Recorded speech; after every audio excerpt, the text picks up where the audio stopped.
shilas xaanay yo boqorkii dhooba weyn soo aroos looma dhigin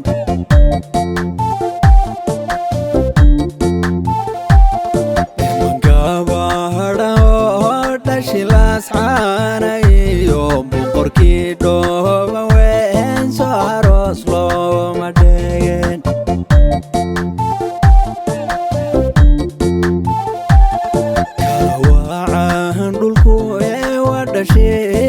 fadumo sulku dhalatay yo dhawaantiisa